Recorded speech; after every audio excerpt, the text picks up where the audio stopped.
وصحبه وسلم. وبعد، إخوتي في العقيدة، موضوع أمانة اللي ديبه وحكو سابسين هاي إن أجنه قابك أما هبك إسلامك وودجي إن لجو حلله مشكلة عائلية أما دبعة ظهرها كده دعوة أسرده أما سيقويسك وكنت مجتمع أما واصلك وكأن كما بلشده وقويسسي ستجي قويسك هدو هجاك سنيهي مجتمعنا وهجاجية ويا قويسك هو يدي أبيه المهي دالين ما ملكودي سي وحبرنيين سي وكلا دنبينيان هدي قويسك هجاجه بلشدي والجو جوليست أنت كلنا ويا هجاج بإذن الله ويا وحين أركينا إنه يهيب مجتمع قويسس يسوتجي هذا هو وحين نوبهنا إنه إسلامك حلك وطلاق لي قويسك موضوع ليدي بوا الطلاق ياثرك وعررت كلي لكن حلا الطلاق هو آخر الملاحظ أما هو آخر مرحلة أما هو طلابة وقدام بيساء مشكلة دان لغو حلله ما أها طلابة وهو الرئيسة وحينو باهرنا مركاين إنه يقنب الإسلام كسيدو أركيه إسلام كمركو أرن جديه إلى الانتيسة لبا شيء بعد مركز تكه لسا شريعة الإسلامية مدي وحويان وحا سيدي لوغو هرتقي لهنا المشكلة دي كايما والله دقا ضوابط يا وحيابات ضبرية وبريكوشنسة وإلالينية إنان شيء كان دباتا كدعين مدينة وحويان هدي ألا بقى درور دفتو دعضه وبشر وقفي كرا بني آدم كقفكو آدبو وقبضي هدا يدعدبو وقفكو يماده محا حلقة ألا وحو القرآن كيسا كوليه سبحانه وتعالى يدو الرقل الله هدليه ويقولوا مامل بولي مامل كان ننكا وغصر راية ومامل كقولي مسؤول كا إلهي مركز إنكو الله هدليه وحوليه سبحانه وتعالى وعاشروهن بالمعروف فإن كرهتموهن فعسى أن تكرهوا شيئا ويجعل الله فيه خيرا كثيرا إلهي وحوليه وعاشروهن بالمعروف هوينك وحا كولا دقنتان سمو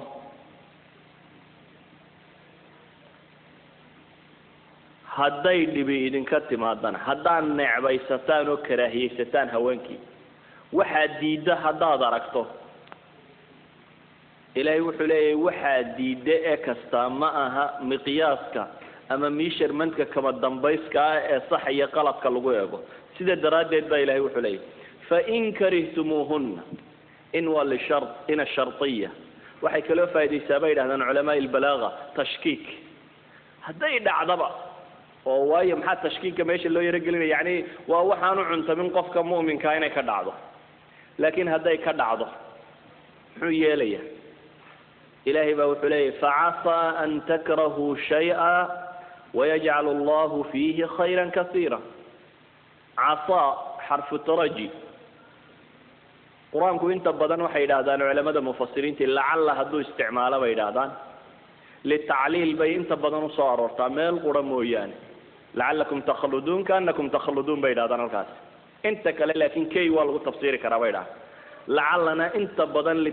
عصانا انت بدن شيء محقق بالله استعماله بليه لكن هل كان إلهي وحليه فعصى أن تكرهوا شيئا وحال أركابا إلهي لينا وحكهتان والنعبيستان ويجعل الله فيه خيرا كثيرا لكن كذا دب النعبيسين خير بدن وكتيره العشرة بالمعروف إن سمدمر كاللغولات نغماه وفريضة على الرجال بين لنا وشيء واجب كؤة رقة دمر كان سما لغولات نغماه وشيء رقة واجب كؤة qofku wuu cadhoon karaa dhibaataa ka iman karta mashaakil baa qabsan kara ilaahay wuxuu leeyahay xiddatul karaahiya yay idin halaabin quraanku eraygu halkan ku isticmaalay wuxuu kaloo ku isticmaalay masaa'ilka ugu khayrka badan la islaamka darwatul islaam ilaahay wuxuu leeyahay kutiba calaykumul qitaal wa huwa kurhun lakum wa 'asa an takrahu shay'an wa huwa khayrun lakum masalat al-jihad marka ilaahay ka warramay ayaa ilaahay yidhi waxa la idinku waajibiyay jihad markaas ilaahay leeyahay wa 'asa an takrahu shay'an waxa la arkaaba ilaahay yidhi ina wax nacdaan laakiin waxana nacdeen uu yahay wa huwa khayrun lakum mid sameeyeen ku jira wa 'asa an tuhibbu shay'an wa huwa sharrun lakum waxa la arkaa ina wax jeclaysataan laakiin kana jeclaysateen ba inuu sharku isaga yahay wallahu ya'lam wa antum la ta'lamun weedan ilaahay wuxuu leeyahay wallahu ya'lam war ilaahay ba og ghaybka iyo wax waliba waxay ku wanaagsan yihiin wa antum la ta'lamun idinkuna waxba ma ogidin marka intaad wax isu geegeysatuun ha degdegi oo markiiba go'aan ha gaadhine war wax damba ku noqo nabigu calayhi salaatu wasalaam xadiista ka asaxday wuxuu ku leeyahay la yafrak mu'minun mu'mina la yafrak ay la yabghad uma cadhooda buu nabigu leeyahay mu'min gabadh mu'minada qoys mu'min oo dhaqani ninku gabadha uma cadhooda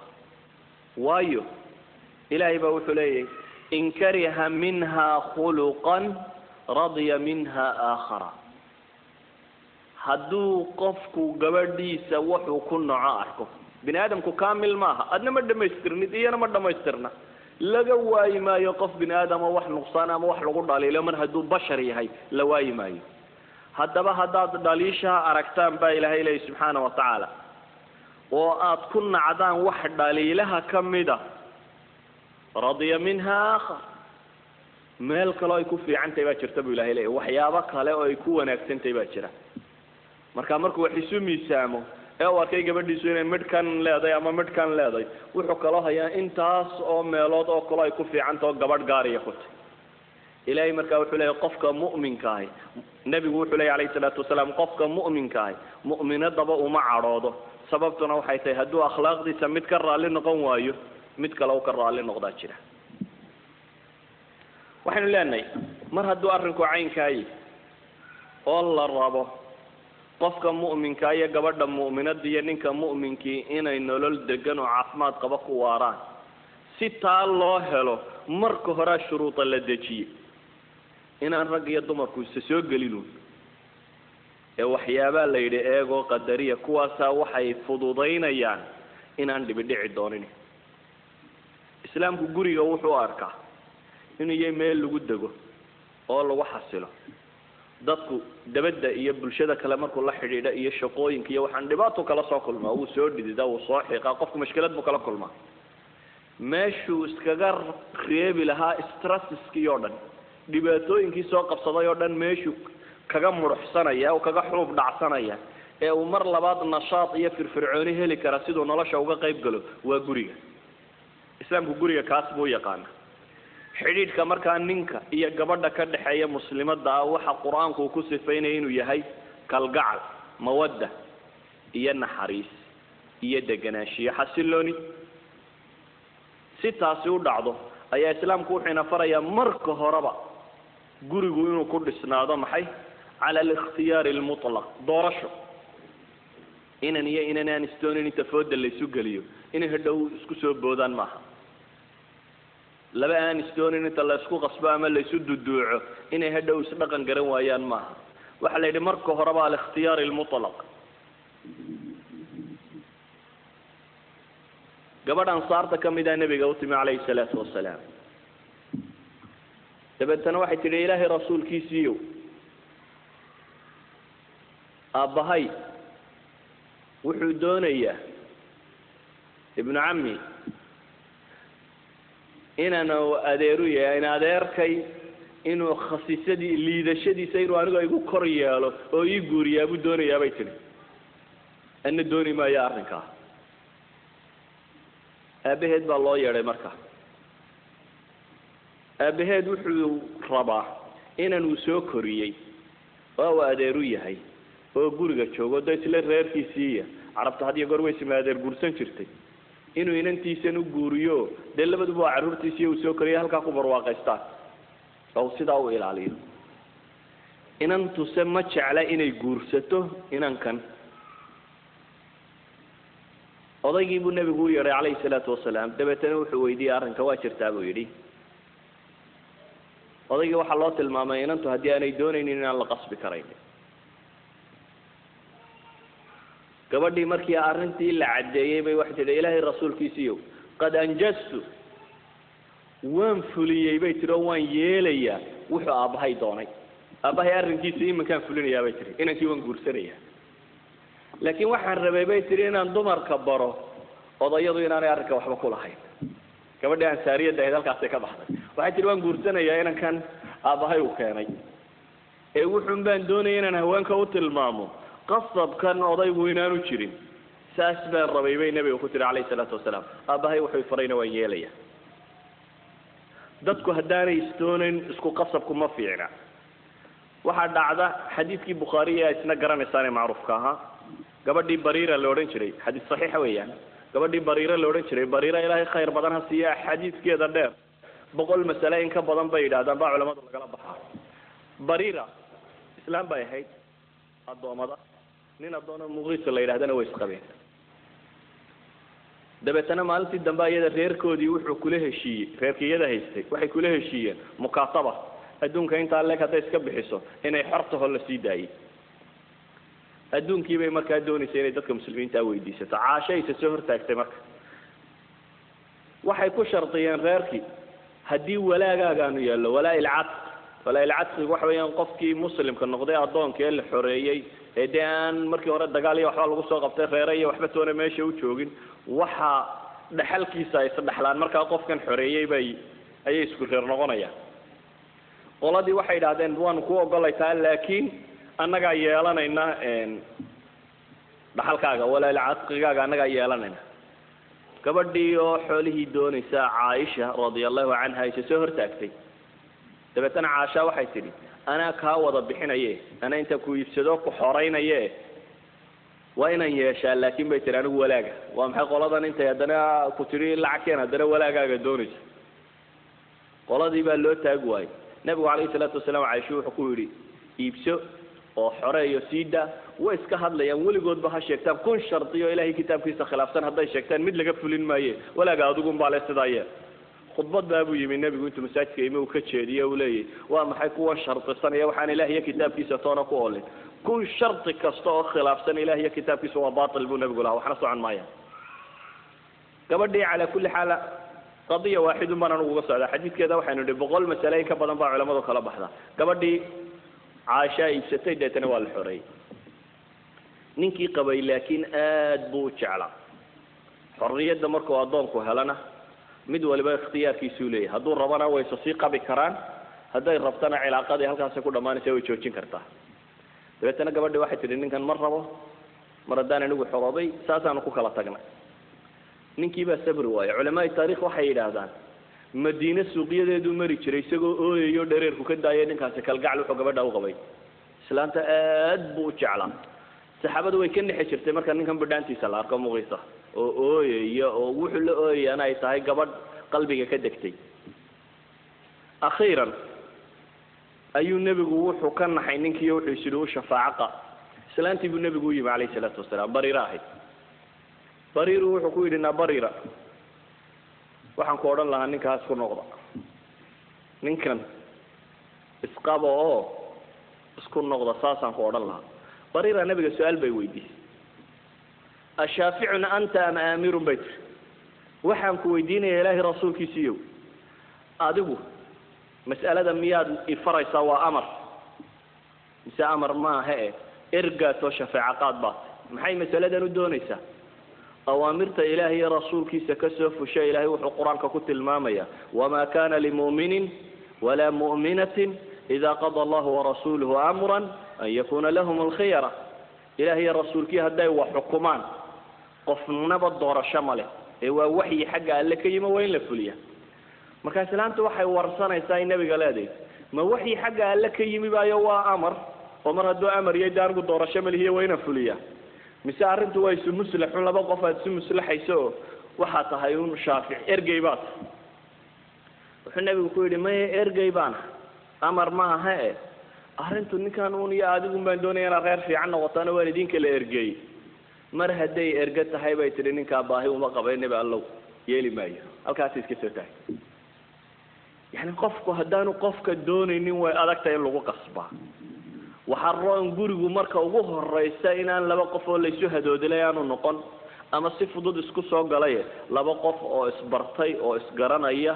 ورال إسكاين نلاش وذا قيبسة ويا نلاش هذه وحنا دون سنة قفك الله قيبسة ونلاش هذه أيضا ولذلك بو أحد الصحابة ما دمعينه قبل قرصين بيقول حكوا له ورمس كيفته حتى علماء قبصة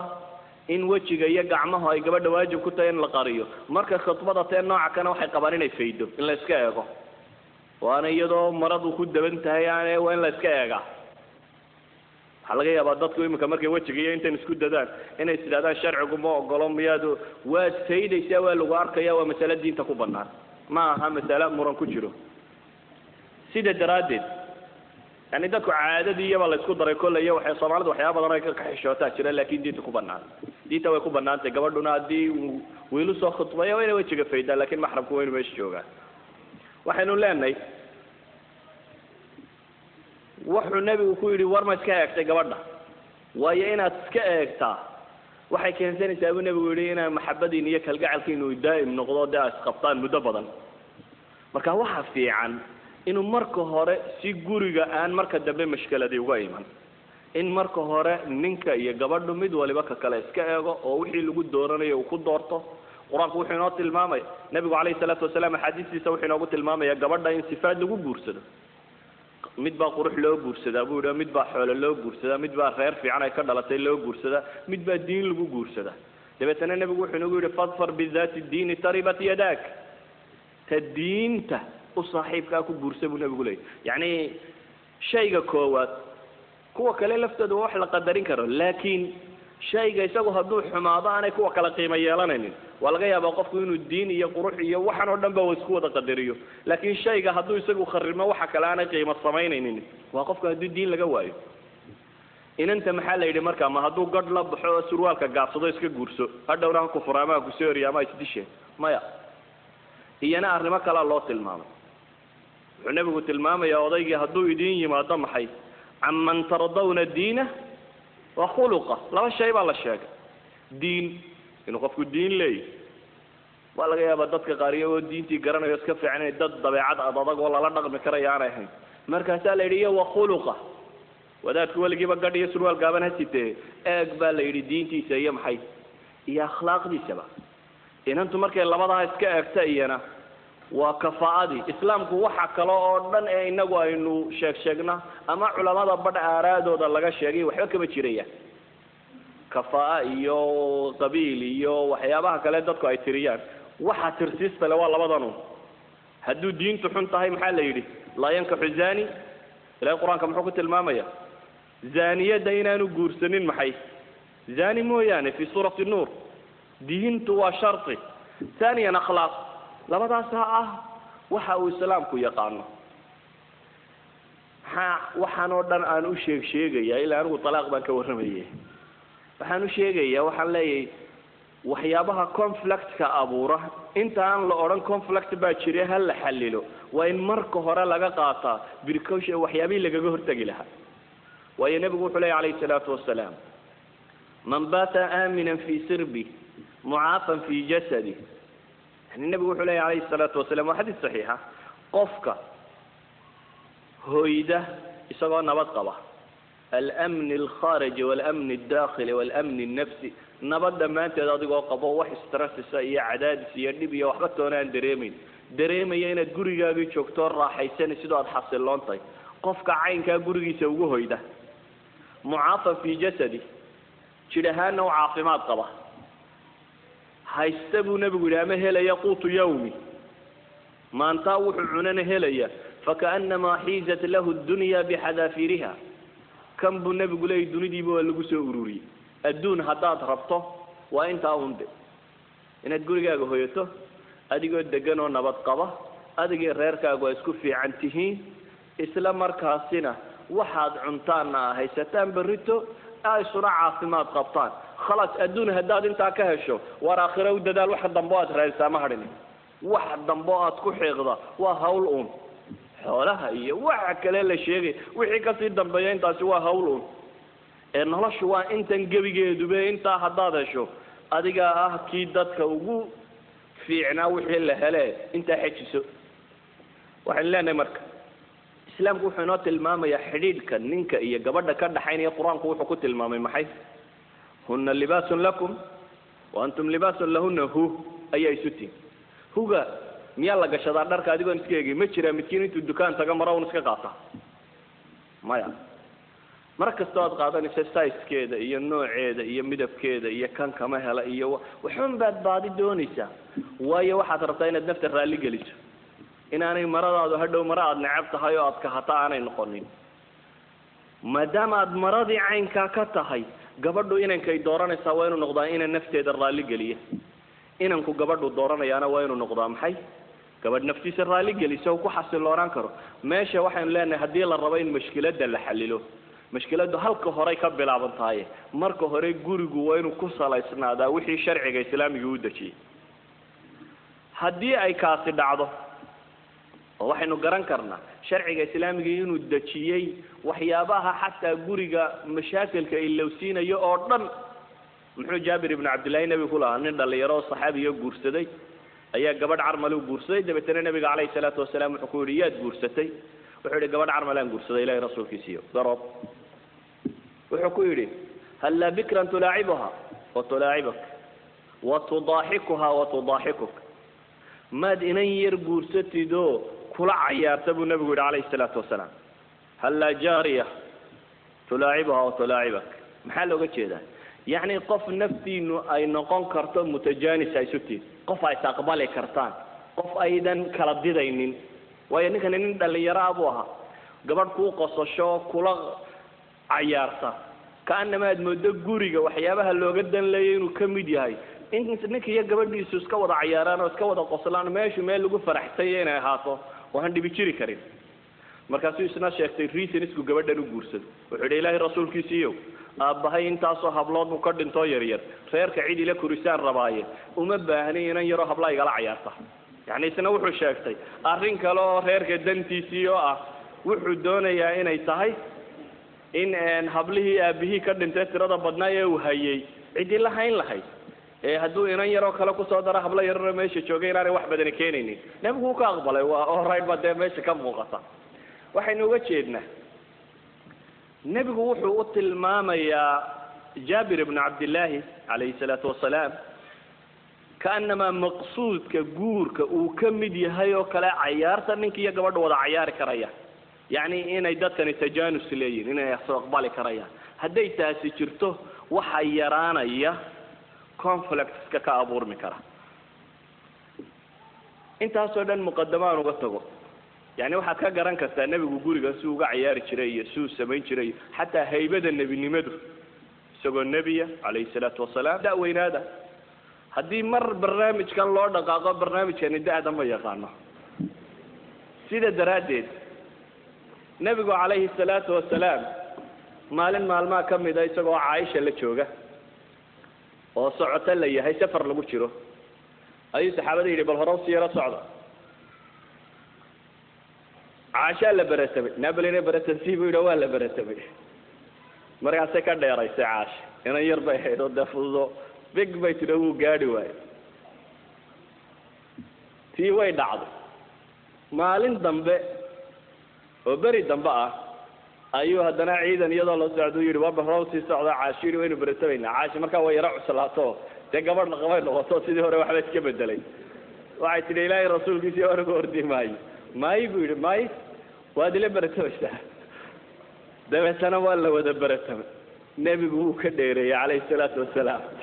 dabeetana wuxuu ku yidhi tilka bitilka taatii u tuur buu nebigu ku yidhi yacni kaftanka iyo cayaartu waxay gaadhay nebigu calayhi salaatu wasalaam isagoo rasuulah ilaahay soo diray madaxweyne ummadda ah nin weynoo markaa 60 jirka ku dhodhowa waa nin weyno dhowr iyo 50 jira يعني مدينة بوحو النبي قوسه هجرة ذي محي سقط صدح يكون سنة شوقي مركا واني وين دوري يكون تنشرة نينكا قبضة يارا دوري تنشرة الله برتبيا عاشا بوحو النبي وكجيريو ذي يضو محي شرتي سيدات يتوان سنة مكي مريسو النبي وكجيريو على كل حال عاشو ينيرة إياه يسقو اللي حدن ككود الدو أيوحو أقبله النبي قوينو لبرتمه ماشا waxa ka muuqata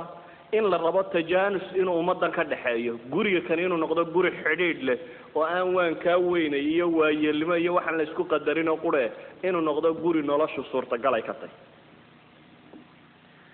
waxaan leenahay haddaynu inta muqaddamo isaga dhaafno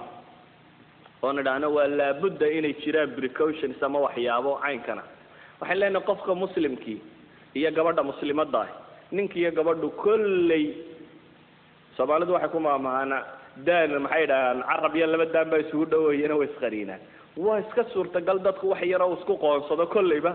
inuu arki karo see loola dhaqmaya الحافظ الذهبي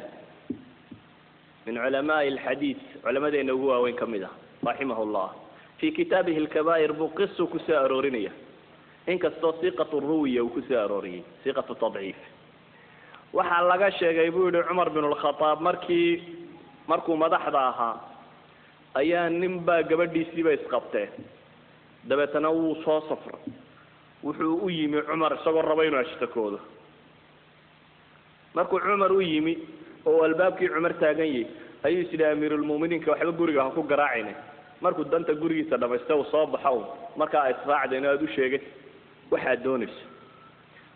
ninkani waa ashtakatagoo gabadhii islaantii ay isqabeen bay murmeeno uu ka soo ashtakoonaya gurigiisa oo hor taagan buu wuxuu leeyahay xafid dahabi ayaa wuxuu Umar maqlay gabadhiisii iyo hadalka ku celcelinaysa Umar la saayay waxaan la yaacin karo ay gabadhiina hadalka soo celcelinayso la isku yiri celcelinayo markaas wuxuu war Umar oo ninkii adadkaayay amiirul muuminiinka mar haddii hadalka sida loogu celcelinayo war iska noqo mala adigana waxba meesha tan haysdhibine ninkii uu iska laab markuu sii jeestay ayuu Umar arkay baa leeyahay ninka sii socda Umar dawa nin xaakim oo muslim oo ilaalinaya dadka muslimiinta ay danahooda dabeetana wuu soo baxo wuu yeeray kaalay buu ninkii waa soo noqday Umar baa la hadlay wuxuu waa maxay mushkiladaadu ninkii baa wuxuu amiirul muuminiinka waxaan u imi waan ku imi anigoo ka ashtakoonaya haweenaydii dabeetana waxaan arkay buu yiri adiga iyo gabadhaadii oo iyadu hadalka kugu soo celcelinayso dameeshii hadalka ay kugu celinayso markaasaan idhi buu yiri mar haddii xaalkii amiirul muuminiinku ba caynka yahay waniga xaalkaygu muxuu noqonayaa saas ay iskaga tagay Umar baa ninkii la hadlaya marka wuxuu ku yiri walaalkayow inni ahtamiluha li huquqin laha alayhi gabadho intan yara wacdiga qaylada tan waan iska dul qaadanayaa buu ku yiri waayo xuquuq kale ay igu leedahay baa jirta buu leeyahay fulinin yani wuxuu tilmaamayaa noloshu inay compromise ka ku fiicantahay qofka hadduu yiraahdo waxaasan xaq u leh waxa ayaan waayin hadduu ku xisaabtamo ka kalena uu yiraahdo waxaasan xaq u leh waxa ayaan waayin dhibtu ma yaraato markaa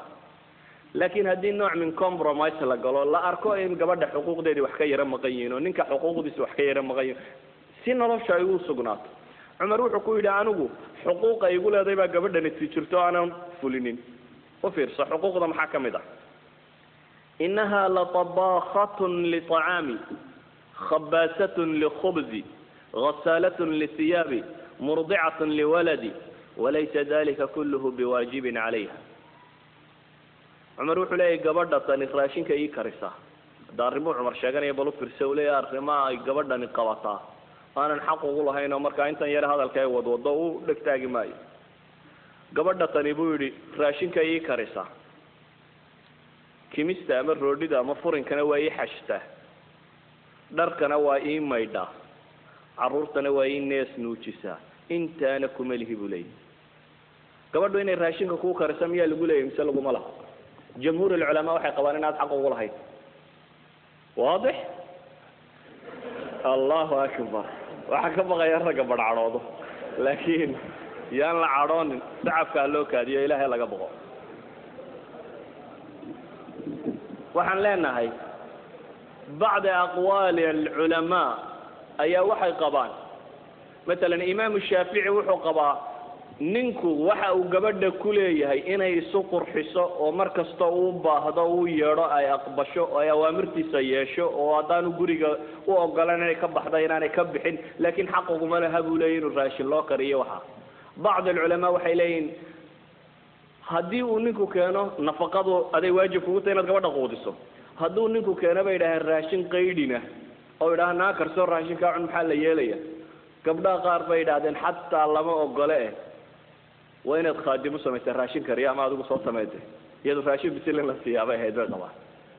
waxaynu leenahay Umar wuxuu yiri gabadhan raashinkay karisaa xaqna uma lihi khubska yi xashtaa buu yiri xaqna uma lihi dharkana way maydha xaqna uma lihi waliba intaas oo dhan markuu soo waday ayuu wuxuu yiri wayaskun qalbi biha 'an al-haram gabadha tanina dunuubta iyo cadaabka alle baan kaga dhowrsadaayo qalbigayga ku dago de waa haweentaydi faana ahtamiluha lidalik burinta yara wacdaad maqlayso waan ka dul qaadanayaa buri mar hadee waxaan oo shaqo ahayso intani wax yeeli mayso Umar leey Umarka waa xaafidu dahabi weedhan ka soo warinaya u fiirso waagi hore sidoo ahaan jiray xadiiska Bukhari warinaya iyo Sahih Muslim kaba ku yaala يعني كان إسكان قصة هيدا علماء التاريخ وريانه حديث البخاري ومسلم كورينيا كويا لا هذا ما محي شيء ابن عباس حديث لها عمر بان سنة دم ويديني إن أوجاد الله بدي دمرين بقوي رت الشضي دبتنا وان كح حشون شريبول عمر هيبدي سيعب سيدا كعب سيد ما أنت دم بحج يد الله سيسعد بول أيو عمر حاجة ولا صايرة هذا سو كذي تقوله مركز صار أنا وهب سامي بيقول أنا مركز صار نقطة دباد دين عراعد عمر بن صار دين عراعد بيقول مركز كان ويدي يقول أمير المؤمنين سنة دم كعب سنين سؤال شك ويدي وحنش علينا سؤال ويدي بيقول لما دي دمرين بيقول تشري شيء بيقول عاشي حفصي هاي بيقول هداد مسألة علمية ضبها حتى شرتنا هكور وريجنا يكالو ويدي بيقول عمر عبد الله بن عباس بالله الله يا عبد الله بن عباس يا عمر بامركاي سو وربي weeruhu Umar sheegay waxa kamida aan waxaanu ahay buud anagu muhaajiriin dumarku nagamay daba hadli jirin buud Quraysh dumarka madaxaanu jabin jirnaa afka cidi joog kama oran jirin laakiin ansaartu buud dumarkoodu way yara hadli jireen dabeetana markii aanu soo hijroonay Madiina nimi ayay dumarkii naga barteen buud dhaqankii ansaarta oo anagu waxaanu joognay buu leeyahay maka oo Qurayshna waxa caadi ahayd ninka odeena gabadhu waxba sheegin laakiin waxaanu nimo buud ansaaro dumarku ay hadlaan dhaqankii markuu isire bedelay buu yiri maalintii daba gabadhayda ku yiri buu bariga hore buu yiri Ilaahayna Quraan ma soo dejino wax xuquuq ay nagu leeyahay bacdi moogay Quraan baa soo degay oo xuquuqdoodii baa la sheegay waxaanu ka baa la sheegay buu yiri maalintii daba gabadhayda buu yiri saayasa hal yeelo waxbuu sheegay Umar gabadhii ba hadalka ku soo celcelisay aturajicni buu Umar yiri maana hadalka igu celinaysaa buu ku yiri waxay ku tiri Umarow ku adiga ka khayr badan ba hadalka lagu celiya inantaadu way tiri nabiga hadalka way ku celisaa Umar bay la hadlaysaa waxay ku tiri inantaadu way ku celisaa nabiga calayhi salaatu wasalaam hadalka waxay isweydiinta leh markay gabadhii caynkan Umar ku tiri ayuu Umar xanaaq markaasuu yiri inantaydii dhibaato baa haysato uu baxa inantiisii buu tagay wuxuu waliba waxay u soo sheegtay yani xadiiska riwaayaadkiisa waxa kamida midood maalintii hadalku ku celisay waliba maalin dhan caraq kaga baqnaadayo kale Umar maradiisii buu urursaday soo cararayo silayrantaadi yaan cadhaale ku soo degi ila nabi maxamed alayhi salaatu wasalaam qofku uu cadhooda khatar buu ku sugan yahay dayday cadhadu cala diin iyo tookaata khatar buu ku sugan yahay dabeetana isagoo Umar inantiisii uu cabsoonayeen cadhada alle ku soo degto ayuu soo cararay xabsi uu yimi markaasuu yiri nabiga miyaa hadal ku celisaa haa way tiri Umar wuxuu ku yiri markaa waxaan kuu sheegayaa buu yiri ha ku dayanin inanta yare uu nabigu jecel yahay way soo dhanin adigana waa lagu dul qaadanaya caashu markaa sheegaya ha ku dayanin ma ku yiri inanta yare nabigu jecel yahay cadha alle iyo cadhada rasuulka iyo ciqaab Allah yey kugu dhicina mar dambe yaan maqlin nabigi bay hadal ku celisay buu ku yiri Umar mar dambe yaan weedha ka maqlay Umar oo inantiisii soo dagaalay oo soo noqday ayaa wuxuu xasuustay Salama qaraaba yaraahaye markaas uu yiri musallamana waani iyana ummahatul mu'miniinka kamid ومسلمو isku soo rogay dabeetana wuu soo galay ومسلمو wuxuu ku yiri arintii buu kala hadlay ومسلمة islaanaadu xikmad badan bay islaanaadu xikmad badan ومسلمة وسلامتي النبي ka saartay عليه الصلاة والسلام وقعاتكii ugu adadka غزوة حديبية ama sulh حديبية markuu dhacay gaaladii nabiga عليه الصلاة والسلام heshiiska wada galeen in loo diiday nabigu inuu xajo inuu cimraysto heshiiska qodobo yara adag oo muslimiintu ay qaadan kari weyday kamid ahayd uu nabigu faray saxaabada inay halkan ku qalaan hadiyigooda kuna xiirtaan saxaabadii watii aqbali boo weyday caro ayuun bay madax marmeeno magaalun baan diinteeda ugu dul qaadanayna bay soo taageen Salama waa gabadhii nabiga la talisay tii ilaahay rasuulkiisa iyo miyaa lagu diiday ها أبو كويد النبي عليه الصلاة والسلام واحد ترى مقول شيء قال واحد ضاد يشددك أيليا ها أبو كويد واحد ترى إله رسول كيسيو أدوك نيف كاجا قال متكو حيران أو يرى حيرة شدينا السماء مركا أنت أركان صحابة دوي وذيلي يعني واي الصحابة واحد لقى يا بقار كودين يمدح هذا كجو حسي أرمى وحي يدم بالسود دقا يا أرمى إلى هاي النسخة لأن دي وحي مرة ما نوي مكوح ولا بقى أداد دي دوت قالوه بيساهي مركا وحي يقول استبى سعودي وده كل بيجي بالسود دقا يسي مركا واحد لقى يا باين قارت لهاين أرمى وحسود دقا عندهم بقى يا أرمى لنا النسخة يا أرمى وحون لكن مركا أركان النبي فعل في سماية عليه الصلاة والسلام نف كيسي قلي تميه سي حيرتي أي كاكعين iyagoo sidii wada yeelay waato saxaabada ay tilmaamaan maalinta qamiga iyo murugada haysay waxaan ku dhawaanay barkaayaba barkale inuu madaxa gooyo markay isu xiireen yani inuu madaxyada is wada gooyno ayaan ku dhaweyn baylay laakiin Soomaalidu waxay dhaadaan talalnaaga ninka yeela hay sheegi jireen 12 meelood buu ka jabaayo waxba la akhriyo jiray nabigu alayhi salaatu wasalaam mashkiladii waxa ka saartay Muslima islaam aad u xikmad badan bay ummahatul mu'miniina kamida عمر مركو وركي كو أخريه وعريسيه ولا من النبي قال هذا اللي كو عليسا أيها واحد كنت عجبا لك يا ابن الخطاب أدبي ويا بدن طيبولي محا يا قوس قنبيتلي عمر بن الخطاب دخلت في كل شيء حتى تبتغي أن تدخل بين رسول الله وأزواجه وحول بوا ضحك شباب قلت لله دوني النبي يدو مركي سينا كان حدا شوف كبح ما كنت عمر وهرتره هذا قلت كده عمر ابن عباس الله هذا حديث ورينيا حديث البخاري ومسلم ورينيا أي وحليه فأخذتني والله أخذا كسرتني عن بعض ما كنت أجد ويلي وحقيقة وطيبولي ومسلمة قبشو وحي أن لورد يودان بدرو كم دايقة كلا طيبولي يعني شي حكم بي لا خلاص دبيت أنا وان كبحي وحين لأني ننكو ومسؤول هوين دينا واجبات بصارا واجبات كسانا وحكم داينا إنك أطيعه ونبي يقول عليه الصلاة والسلام هدان قف أمر لها قف إنه سجود بنا آدم أونا قبل دان ران لها محي من كاجا سجود حديث كعين كاسي سجوا وكرد حياة طاعة سي واجب كنت قبل دوينا إلى استماده أي هدان الإسلام كدتك وحبرية نلشوا وحي يونين أنا هنا أوبا أنت هين دتك وذا معامله لا يسكت ضياء لا يسد القاطه وحو الإسلام كدتك برية قوامة ننكوا محي حين ننكوا محي الرجال قوامون على النساء إياك الدمر كما ضحوا قوامة والذي يقوم بأمور الناس وكيدتك أرنت هذا كوكا عيادة مامولة administration كان هاي قريقا محاكم إذا ماملك القديبي ماملك ننك قريقا القديبي وحاكم إذا الرجال قوامون على النساء بما فضل الله بعضهم على بعض وبما أنفقوا من أموالهم محال لغوسية درجة وحال لغوسية قوامة كمدة إن أدنغط قف مربية واحتربية ورد بعثا ورنشيغة ورنحريس بدن وحلقا ربا هوين تاني يا عبور تانا دا كمسؤولين تربية وحلقا ربا معلنكو أرضك وهدوك الضوء مركي بهدوك لبو دواي كارقبة وحلقا ربا إن الدول قادتي waxaa laga rabaa adigoo waxaad sheegaysaa uu xaq yahay inaad si fudud u sheegtid nabi allah ilaahay wuxuu ku leeyahay walaw kunta faddan ghalid alqalb lam faddu min hawlik adigoo xaq sheegaya baa ilaahay leeyahay haddaad ahaan lahayd mid dabeecad adag dadku way kaa carari lahaayeen baa ilaahay nabiga ku leeyahay calayhi salaatu wasalaam waxaynu leenahay wuxuu nabigu inagu yidhi calayhi salaatu wasalaam laysa alwasilu bilmukaafi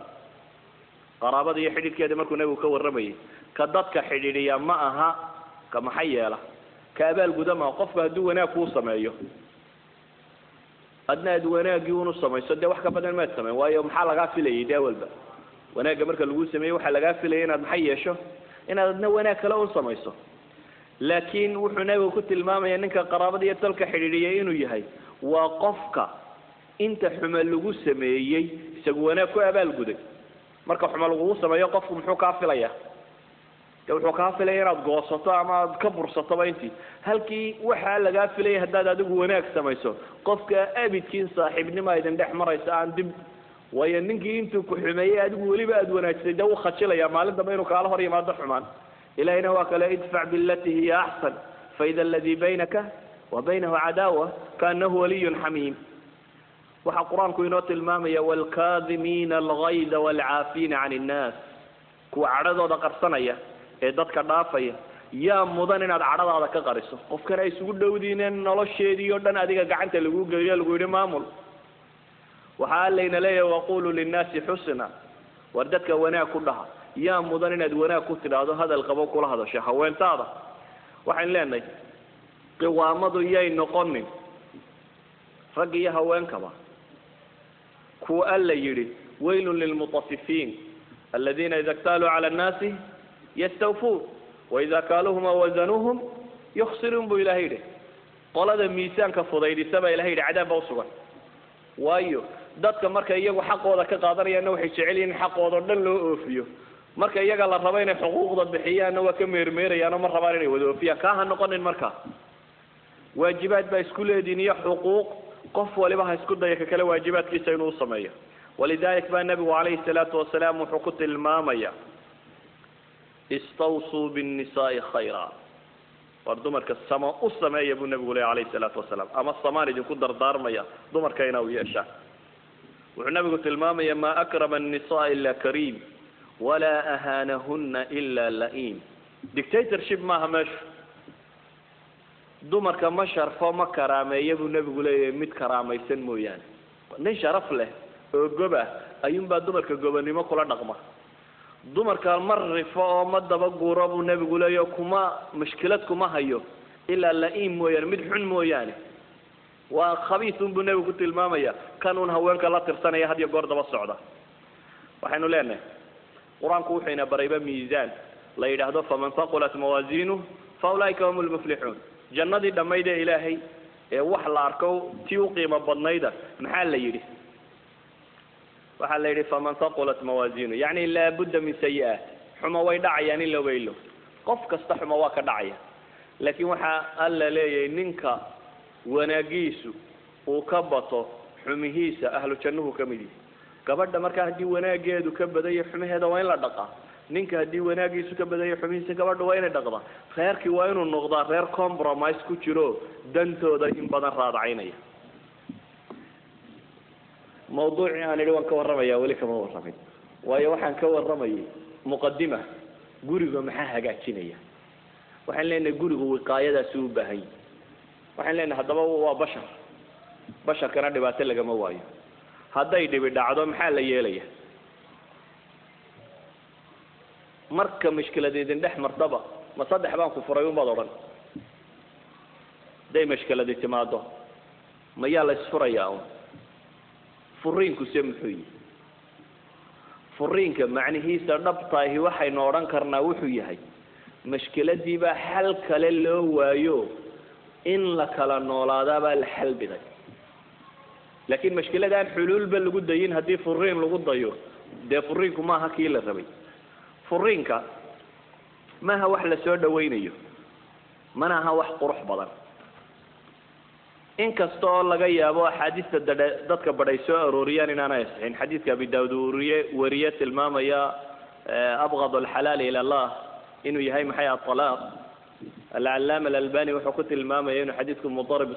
isnaadkiisuna inuu mudarib yahay mursalna inuu yahay raajixiisuna inuu mursal waa daciifun cala kulli xaal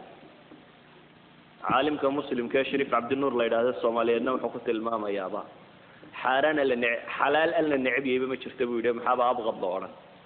buqdi maxaa keenay buu leeyahay xalaal alla neceb yahayba ma jirta xalaasha alla uu soo dhaweeyahay لكن واحد لا نسيده ده بقى طلاق فريتان ما أهم مركز طول يسقطه واحد مشكلة ده اللي هو حلله واحد ران وبهرين إن مشكلة ده مصيد كقدمات أو هذا يعيد أوجاني صدق كقرابة دي أنت كوجو حيرانون أوجات ويقول جي النبي عليه الصلاة والسلام النبي قام علم بحي وحتى يقول جي ننتيسه فاطمة الرادية فاطمة مركاو حكويري ما علي كوا يقول جي أين ابن عمك بيري ناين هذا الكامي واحد تلو حوجا وان يرم ورنود وكان بيني وبينه شيء فغضبني فخرج وانه يرى وضع الله ده بتوع عرضه وبحر هو عليه الصلاة والسلام عند بودره وحده بليسه يا وحل صوها لمركا علي يهرد مساج وحوي مع علي يوشيفه وقويس انتو دينا كيرا دعي ولبا دينعنا وحوغا بورا اما عيدا كله وامركو النبي مالنتو كلها علي ويان يا ابا التراب انا استنى اما كونيادا مالنتو بحي وحن لنا waxa loo baahan mas'alo aynu leenahay dadku inay badan ka fakaraan nushuuz haduu dhaco haday xaaladii kurhi dhaafto kurhigu waa maxay in la iska hado la isnaco nushuuzku waa maxay annashis waxa la yiraahdaa meesha koraysa yani in haweeneydii iskoraysiisto ay daa amar qaadan weydo xuquuqdii ninka ay dafirto ama ninku inuu iskoraysiiyo gabadha xuquuqdeedii dafiro haday xadku ka gaadho xaaladii nafsiga ahayd ay dhaafto oo ay noqoto waxyaabo practical oo de noloshii kamid oo mid uu iska indhamarayo oo dhinac roorayo maxaa la yeelayaa marka arintu ma aha uun waxba yara jira uun aanu midba kale uu ka yara tabanayo maahe waxay gaadhay xad nushuuz uu yimid ilaahay wuxuu leeyahay wallati takhaafuna nushuzahunna fa'iduhunna wahjuruhunna fil madaaji'i wadribuhunna fa in ata'nakum fala tabu alayhinna sabila أولاً كوا كعب ستان باي لهي لي إسكوريسين تودا دمرك إسكوريسية دمرك برضه واحد يشعلي إنه يقول جايكم معمولات واحد يشعلي إنه إنك وربك كده جيسن واحد يشعلي يتلاك استوي سوتش يديسو إن لقاطونه كتاد وصعده حقه مالتها إن يتلاك أنتي حقه لا ذا الله ولا تشهده لكن معمول هدي ضد ولا تشهدان ده عدة إدارة ده هيساقوا أنك قاعدة ولا تشجع يجوا أنقاد كوا كلا نوع كفرد ولا تشجع قيب لاضي نقول إنه الدكتاتور كم معموله ماشي ما هو لكن جو أنقاد كيساق عليه ساق قوامة على جورية هذا يقبل دمر كايسات كيس محل يليه إلهي وحده فاعذوهن وروانية الموعظة الحسنة والجدال بالتي هي أحسن أرنت وحيوبها أنت إن سفي عن الله يسول دقمه إن ليسوانية إن دكسوناته هوان تاضو markay ku caasido in waxa ay kasbanaysaa ay caado alle iyo cadaab alle way haweenta intay ninkeedu uu yeero diida ee dabeetana ka caadaysiisa ee dabeetana isagoo caado ku seexda ee waagu sida ugu bariyo habeenkaas oo dhanka masduusha malaa'igtu inay nacdalayso mooyaane sadaradeed ilaahayna wuxuu ragga faray yaa ayuha alladina aamanuu quu anfusakum wa ahliikum naaran warragow baa ilaahayna yidhi naftiin iyo haweenkiinaba naarka ilaaliya waxa naarta gelinaya arkaysa oo cadaab ku socota weenad kala talisaa mawcida xasana si fiican inaad u waaniso raggu inta badan haduu waanada ka daacad yahay haweentiisa wax kaba dhaadhici kari waayo ninkiyo gabadhu haday kala maqayno war loo kala geegayo waa laga yaabaa laakiin haday wada joogaan oo ninku ka daacad yahay inta badan inuu wax sharxo oo wax fahamsiiyo waxaan leenahay 80 أو 90% mar haduu gurigana degan yahay uu ku guuleysanaya inuu waxwaaniyo haday waanadu socon weydo maxaa la yeelaya waanadii iyo hadalkii qaboobay fircaun baa ilaahay yidhi nabi muuse markaa u tagaysa waxaad ku tiraa faqula lahu qawlan layyina iyadoo la ogiyay wuxuu sameeyay ayaa la yidhi hadal fiican ku dheh ninku markaa inuu hadal wanaagsan haweenada ku yidhaahdo weeyaan haday taa diida maxaa la yeelaya ilaahay wuxuu yidhi wahjuruhunna fil madaaji' haweenka badh baa kibriyaa badan badh baa isla weyniyay haysa hadday taasi jirta baa ilaahay leeyahay subxaanahu wa tacaala sariirta uga hijrooda maxay sheegaysaa sariir hijroodkani waxay sheegaysaa ninku markuu gurigii joogo ee haweentiisii iyo u xalaale ay joogto ee haddana uu halkan un isduuduube iska seexdo waxay sheegaysaa inuu yahay saaxibu caziima nin go-aan gaadhi kara saca maaha iyadoo gurigiisii joogo oo gabadhiisa ay cusburatay oo halka fadhido oo wax dhibaad haddana wuxuu diiday daraaddeed markuu aqbali weyday uu halkan iska seexday waxay sheegaysaa gabadhu quruxdeeda iyo jamaalkeeda inaanay ku hogaamin karin ee inuu yahay saaxibu mabda ilaahay rasuul banina aaminsanoo mabaadi' haysto aan ogolayn qadaayaadka qaarkood in lagu kaftamo sidaa daraaddeed waxay tilmaamaysaa inuu yahay saaxibu caziima walidaalika waxaa bannaan billa ha gaadhe inuu sariirta ka hijroodo reerka inuu iskaga tago dudo maaha laakiin waa inuu maxay sariirta ka hijroodo waayo haddaad iska tagto cidiba ku dareemi mayso laakiin dadkii hadday isu muuqdaan oo meeshana la wada joogo haddana la kala sariira yahay dhibaata ma yara sidaa daraaddeed ayaa wuxuu yidhahdaa sheekh rashiid rida raximahullah hijrada buu yidhi waa darbun min duruubi الta'diib liman tuxibu zawjaha buu yidhi hijradu waa qaab ka mida buu yihi qaabka loo edbiyo haweenka laakiin had iyo goor qaabkani wuxuu ku fiican yahay buu yihi ta ninkeeda jecel haday marka horeba mid sii fiigaysay ahayd oo sariirta looga tago waxaa suurtagala inay fiig kasii qaado laakiin wuxuu tilmaamayaa alimaam rashiid rida raximahullah inay tahay had iyo goortani tay taadiibka u tahay inay tahay ta ninkeeda jecel oo uu dhibayo inuu ninkeedii ka hijroodo qoraagii caqaad la odhan jiray cabaas maxmuud alcaqaadna wuxuu lahaa cuquubada tani waxay wax ka celisaa ninka oo waxay bartaa gabadha inuu ninku awood leeyahay aanay ku sandullayn karin quruxdeeda keliye ama dawaaficda jinsiga quri aanay dabada ka wadaynin uu go-aan gaadhi karo haddii kana xal noqon waayo maxaa la yeelaya waxa ilaahay qur-aankiisa ku leeyahay wadribuuhunna garaaca qoladiinan north america joogtay ee yurub iyo marka garaaca maqashaan ina sastaan baa laga yaabaa laakiin huwa nasun fi kitaab illah waa nas ku qoran alle kitaabkiisa subxaanahu watacaala ilaahay baana cilmi badan wax kasta isaga oo noolo kastoo jooga alla ka cilmi badan waxaa laga yaabaa dadka badh inay murmaan oo yidhaahdaan waa caynkan waxaa jira nin dhakhtar ah doctor xaafid yuusuf la odhan jiray waa nin ku takhasusay amraad الnisaa haweenka iyo xanuunada ku dhaca wuxuu qoray buug la yidhaha kayfa tufakir ilmar'a gabadha iyo caqliyaday ku fekerto waa nin khabiira oo dhakhtara oo experience intaa leeg leh oo ka warramaya gabadha iyo qaabkay u fekerto markaasu wuxuu ka warramayaa dumarka qaar dabeecadaha kala gedisan ay leeyihin waxaa ka mida buu yihi dumarka qaar maslak taxakumi wuxuu u bixiyey ama wax la yidhaahdaa jira buu leeyahy oo ah waxay ka helaan oo ay aada u jecel yihin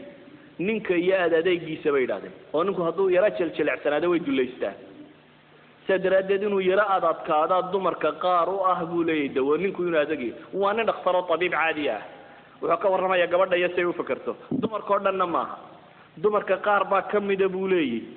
qaswada ninka iyo adeygiisu uu dawo u yahay kuwaasoo kalena buu leeyahay waxa habboon in noocan loola dhaqmi karo wuxuu yihi waxaa kaloo jira maslak la yidhaha almaslak alkhuduuci oo ah dumarka qaar baa siday ugu baahdaan jinsiga buu leeyahy in la suba xataa ugu baahda markaasuu leeyahay xanuunaa ku dhaca la yidhaahda buu leeyahay afka reer galbeed malakana dhigataan weeyaane masochism baa la yidhahdaa buu yidhi dictionaryadiina dib uga baadha MASOCHISM xanuunkaasaa ku dhaca buu leeyahay waa maslak khuduuciya oo ah buu leeyahay inay ladda fi darbi ay u baahan yihin laakiin waxaynu leenahay awalan dilka la sheegaya waa kee ama qur-aanku kuu tilmaamay waa kee dhaqan soomaaligu ma aha ka soomaalidu ku dhaqantana maaha soomaalida waxaan ka maqlayay qaar baa waxay idhaahdeen nin baa yidhi aniga iyo tii guriga joogta isayne wax lafaha guraa ma joogaan buu yidhi baa la yidhi yacni waxaad moodaa inuu damacsan yahay inuu madaxa jajabiyo dabeetana wuxuu sii daydayayaa meelahaana cid dhakhtaro oo markaba dhibtu dhacdo madaxa gurta in la helo war waxaasoo kala diin maaha وحو النبي لي عليه الصلاة والسلام واضربوهن ضربا غير مبرح قراع بودي قراعتان غير مبرحة مد يعني markii hore muslimiintu u diideen hawaan garaacaan way ku kibreen qaar kamida way soo ishtakoodeen saxaabadii raggii baa tumay dabeetana dumarkii baa nabiga u yimid ishtagtagoo yiri nimankii waxay ugu sameeyeen wax leh dabeetana nabigu intuu la hadlay raggii buu wuxuu ku yiri wadribuhunna darban ghayra mubarrih war iska dilmaahe waxa garaacdaan buuri garaac aan wax yeelin waxay dhaadaan culimadu garaaca la garaacaya laf ma jabin karo oo cad ma bararin karo oo dhiig ma keeni karo oo fiirso quraanku wadribuhunna buu yiri laakiin darbigu waa maxay waxaan u maleynayaa North America abuse markay ka waramayaan waxay yiraahdaan hadduu inta mid keeno waa abuse hadii kale se maaha oo dad yar dharbaaxdo aan cadna jabin meelna ay tiraanin ku dilay la aqbali maayo kulay America bay yiraahdaan qaanuunkeeda qaanuunka socialka ee waddanka yaal waxay yiraahdaan abuse ka wuxuu noqdaa un hadii ama nabarkii uu muuqdo ama bararo ama uu jabo ama waxa أفريت من قرنه ارتدوا النبي محمد وحلي عليه الصلاة والسلام ضربا غير مبرح قراعتنا وحيلي عبد الله بن عباس وشرح يبا وحلي إنه الضرب بالسواك بيقول وعضي قال له قلت بيقول وفيرسا والنبي يقول يا علام يجلد أحدكم امرأته جلد العبد ولعله يضاجعها من آخر يوم وارمتين محوها وين ديس سيدا دوك وقراع يا ابو النبي يقول يدور لقى يا ابو inuu galka dambana uu u baahday inay sariirta isugu tagaan macquul ma abu nabigu leeyahay waxa soo kale inay dhacaan haddana garaaca caynkaasi ee aan lafna jabinaynin dhiigna keenaynin meel la baraarinaynin meelaha qaar inuu ku dhacana waa mamnuuc wajiga waxba kagama dhufan kartid hay yaraada ha sabadnaade gabadha wajigeeda waxba lagu ma dhufan karo wala waa laga dharbaaxi karin ولا wax kala laga dhufan karin isla markaana meelaha maqaatilta ana laga ma dhufan karo meelaha deena markuu tuu ka dhacay iska khatar tahay inuu qofku wax badan uu yeelo meelaha laga ma dhufan karo waxay leenahay darbigu waa nooc min al-ilaaj laakiin dumarku dhan uma aha haweenta raalide wanaagsan wax kasta qabata uma aha ولذلك baa waxaan leenahay nabigu kaleey salaatu wasalaam waligi ma isticmaalin wuxuu leeyahay سنة النبي كاسحده وحلا تلمامية عائشة وحي ليضي ما ضرب رسول الله صلى الله عليه وآله وسلم امرأة له ولا خادما قط ولي النبي مقع عن صارين هوان وقبي يطور لي يقف الشقالات طورة ولا ضرب بيده شيئا قط إلا في سبيل الله أو تنتهك حرمات الله فينتقم لله وحديث صحيحة البانات صحيحين wuxuu tilmaamaysaa Aisha waxay leedahay nabigu gacantiisa waligii cidna kuma dhufan inuu jihaatamayo mooyaane ama ilaahay xurumaadkiisa oo la dumiyo mooyaane nooc kan uma dilin hatta li ta'dib waligii wax uma dilin qof yiri wala edbinaya yarna hatta ma garaacin idan waxaad ka garanaysaa sunnada nabiga kaleey salaatu wasalaam ama implementation kiisi nooc waxa